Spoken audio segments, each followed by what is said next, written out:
बिहार में किसकी बनेगी सरकार? क्या कह रहा है सट्टा बाजार? क्या रुझान दिखा रहे हैं अलग अलग एग्जिट पोल?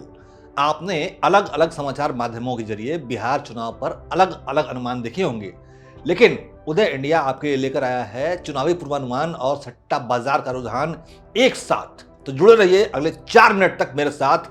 मैं आपको दिखाने वाला हूं बिहार को लेकर देश के सबसे प्रतिष्ठित रिसर्च और सर्वे एजेंसियों का एग्जिट पोल एक साथ।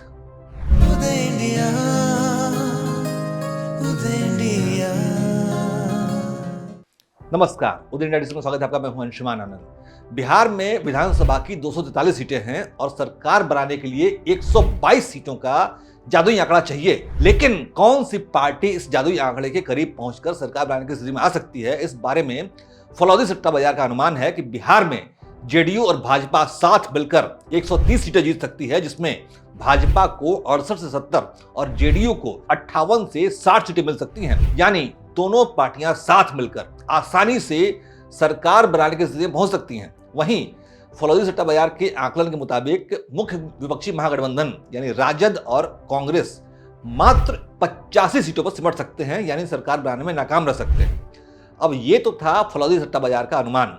अब एग्जिट पोल की बात करें तो मैट्रिज IANS के एग्जिट पोल के मुताबिक भाजपा जेडीयू को 243 में से 147 से 167 सीटें मिल सकती हैं, जबकि महागठबंधन को 73 से 91 सीटें प्राप्त हो सकती हैं। सबसे सटीक अनुमान लगाने वाली एजेंसी के रूप में मशहूर चाणक्य ने एनडीए को 130 से 138 सीटें प्रदान की हैं, जबकि राजद कांग्रेस का महागठबंधन 100 से 108 सीटों पर सिमट कर रह जाएगा, ये कहना है चाणक्य का। वहीं टाइम्स नाउ ने एनडीए को 143 सीटें दी हैं, जबकि महागठबंधन को 95 सीटों पर सिमटता हुआ दिखाया है। न्यूज 24 के मुताबिक भाजपा जेडीयू बिहार की 152 सीटों पर काबिज हो सकते हैं, जबकि महागठबंधन 84 सीटों पर सिमट जाएगा।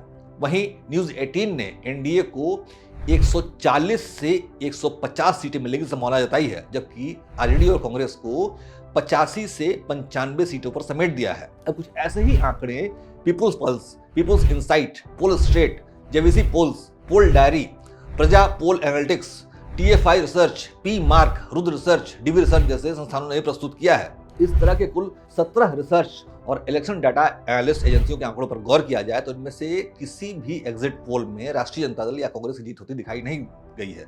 सब में राष्ट्रीय जनतांत्रिक गठबंधन यानी एनडीए को ही जीतता हुआ दिखाया गया है। इन सभी 17 एग्जिट पोल के आंकड़ों का औसत निकाला जाए तो एनडीए को 154 सीटें मिलती हुई दिखाई दे रही हैं, जबकि आरजेडी कांग्रेस का महागठबंधन 83 सीटों के साथ सरकार बनाने के जादुई आंकड़े 122 से बहुत दूर दिखाई दे रहा है। लेकिन अपने दर्शकों को बता दें कि एग्जिट पोल के आंकड़े हैं जो कि कई बार उलट जाते हैं, गलत साबित होते हैं। जैसे कि साल 2020 में बिहार में जो चुनाव हुआ था उसमें चाणक्य और एक्सिस माई इंडिया ने आरजेडी को जीतता हुआ दिखाया था, लेकिन हुआ इसके विपरीत। और जैसा कि सब जानते हैं कि बिहार में आज भी नीतीश कुमार और भाजपा के सहयोग से सरकार चल रही है। इसीलिए एग्जिट पोल के आंकड़ों को आखिरी नहीं माना जाना चाहिए। हालांकि इस बार जैसे सभी 17 एग्जिट पोल जेडीयू भाजपा को जीतता हुआ दिखा रहे हैं, उसे देखते हुए लगता है कि चुनाव के बाद भी बिहार की जो सियासी नज़ारा है उसमें कोई बहुत ज्यादा बदलाव देखने को नहीं मिलने वाला है।